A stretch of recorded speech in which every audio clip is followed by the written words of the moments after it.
چرا روزه باعث تقوا میگردد دوستان؟ یا قدر اینجا تحلیلی روانشناسی میکند، تحلیل پسیکولوژی میکند امام.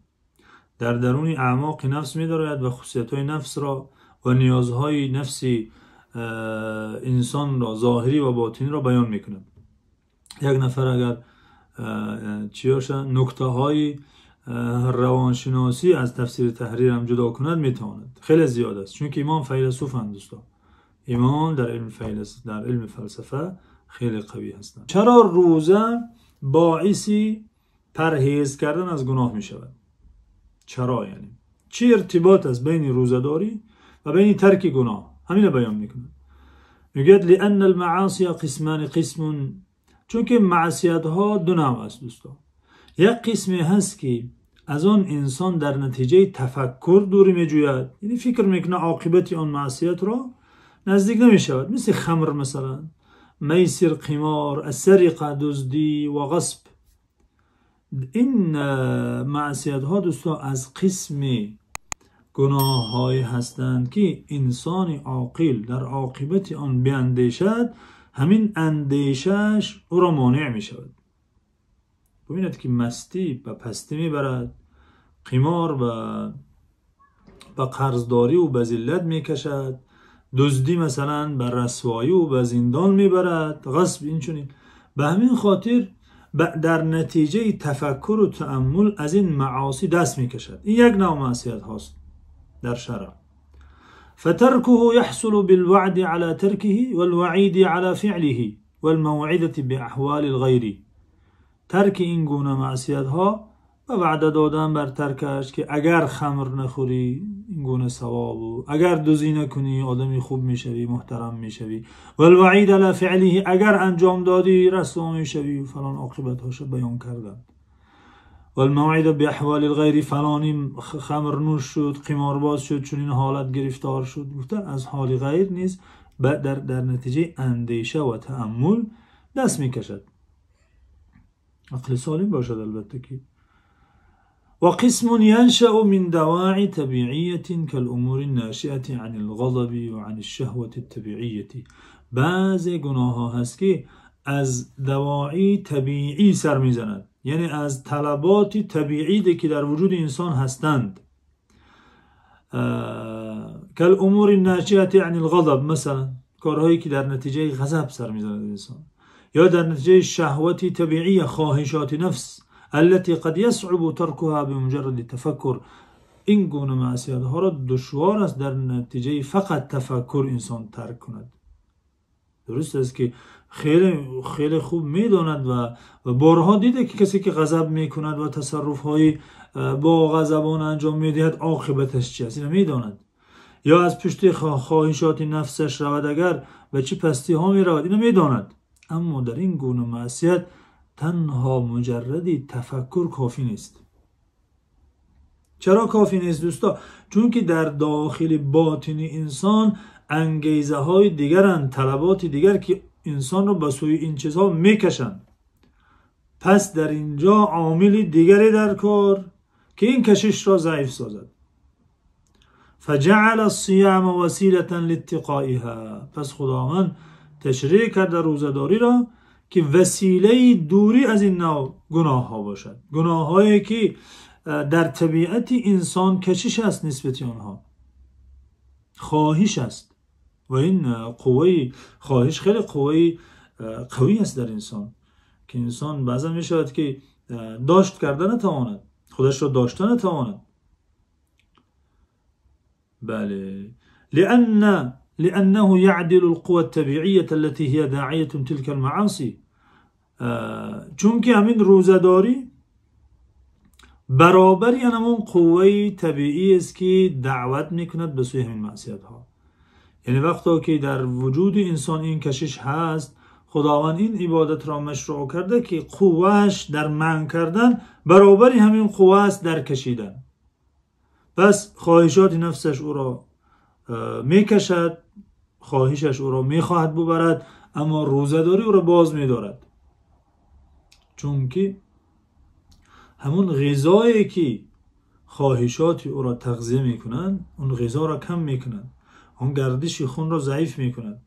قوا که کم شد دوستا، خواهشات هم کم میشود و روزه‌داری قوا را کم، قوای جسمانی را البته، قوای روحانی را به اوج میبرد. قوای روحانی را، قلب را منورتر میکند، روح را مصفاتر میکند، خواهشات نفس را ضعیفتر میکند. و این از سری این عبادت در همین است. یعنی به همین خاطر بعضی علما جمله جالبی زیبایی دارند، بعضی فقها ذکر میکنند: شکم وقتا سیر شود جاعت الجوارح، اعضاهای بدن گرسنه میشوند. این مناسبت عکسی بین شکم و بین جوارح وجود دارد انسان در طینت انسان. انسان وقتی شکمش سیر شود و اونای از غذای مادی خودش را پر تامین کند، جاعت الجوارح، دست و پای او، چشمی او، گوشی او گرسنه میشوند. یعنی طلب میکنند جای رود، چیزی را گیرد، چیزی شنود، چیزی را تماشا کند. طلبات جوارح زیاد میشود وقتی شکم سیر شود.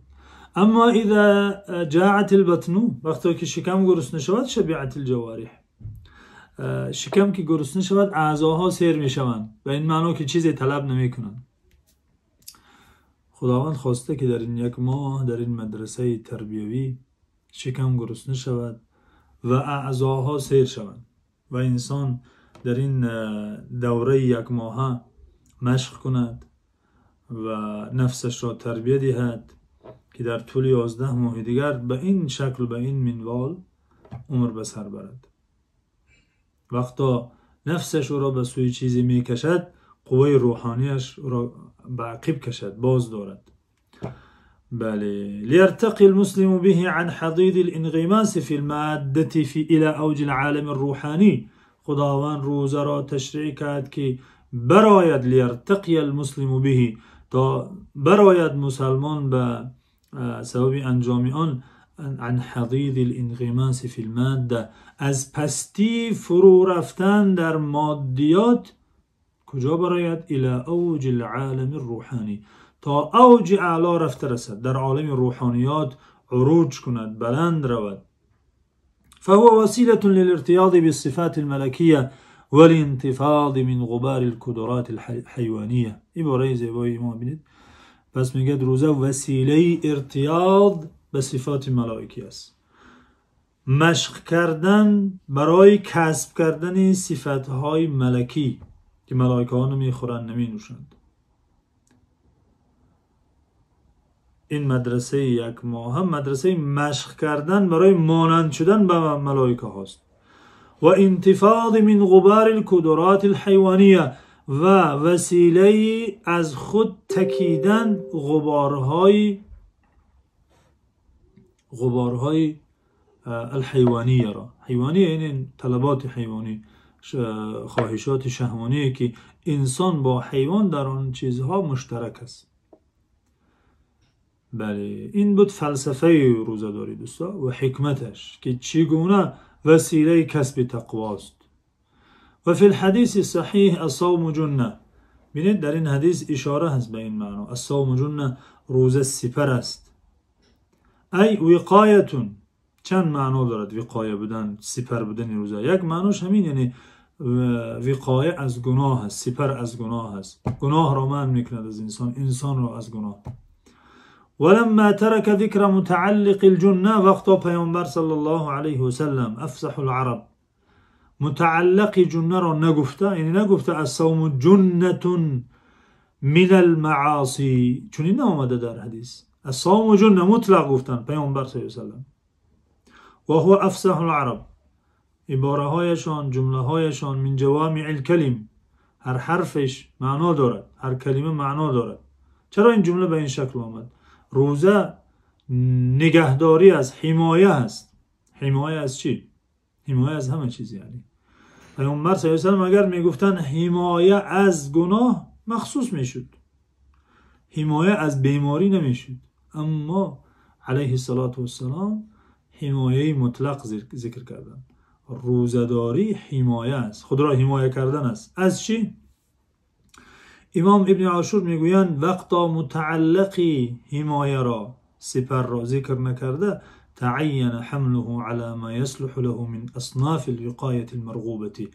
پس معین می شود که بر هر آن چیزی که از انواع حمایه کردن است این کلمه را به آن حمل کرده شود، تفسیر کرده شود. ففي الصوم وقایة من الوقوع في المآثم. مثلا پس در روزداری حمایه کردن خود است از رفتن افتیدن در گناه، یک نوع حمایه. و وقایة من الوقوع في عذاب الآخرة، و نگهداری از حمایه کردن خود است از گرفتار شدن در عذاب آخرت. دویم نوع حمایه شد.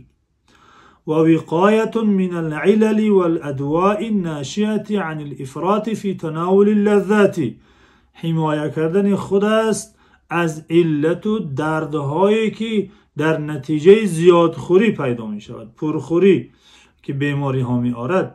صوم از این بیماری ها انسان را حمایه می کند.